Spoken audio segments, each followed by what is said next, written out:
Very few people know much about our founding fathers, even the well-known George Washington.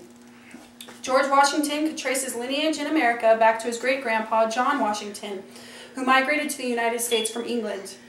His grandfather, Lawrence Washington, lost most of the family fortune when he migrated to Virginia, and Augustine, George Washington's father, went on to be an ambitious man who acquired lots of land and slaves and who grew tobacco.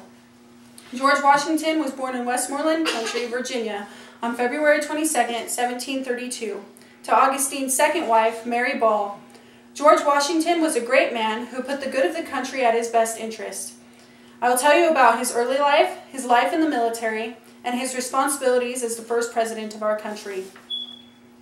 George Washington spent most of his childhood at Ferry Farm on the Rappahannock River opposite Fredericksburg, Virginia.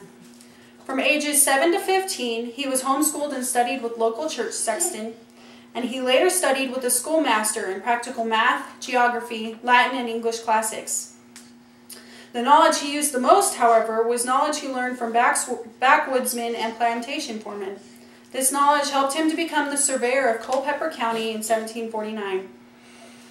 George Washington was appointed the adjutant general of a military district in Virginia with the rank of major in 1751.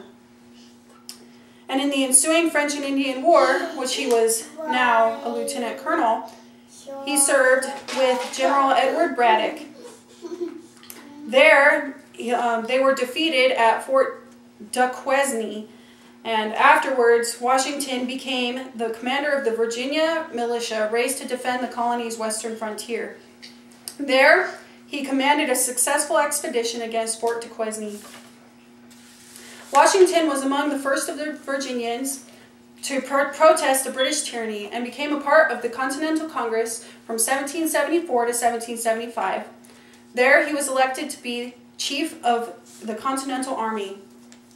Some of Washington's military success includes the siege of Boston in 1775 to 1776, the crossing of the Delaware on Christmas night 1776, and the famous Yorktown campaign in 1781, which brought the war to an end. Although Washington was anxious to return to a life as a private citizen, he was considered a war hero, and a unanimous vote was cast to make him our first president of the United States of America.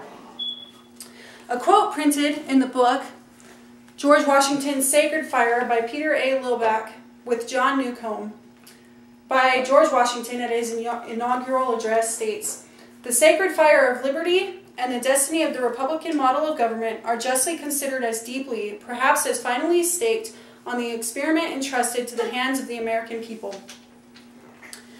Some of his acts as a politician and official figure include: in 1789, he was unanimously declared President of the United States.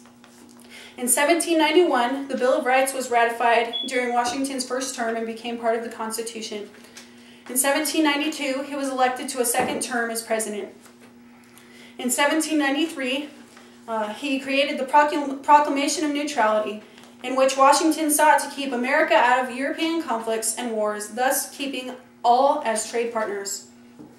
In 1794, Jay's Treaty was presented, and we negotiated with the British with the goal of forcing the British to leave Western fronts.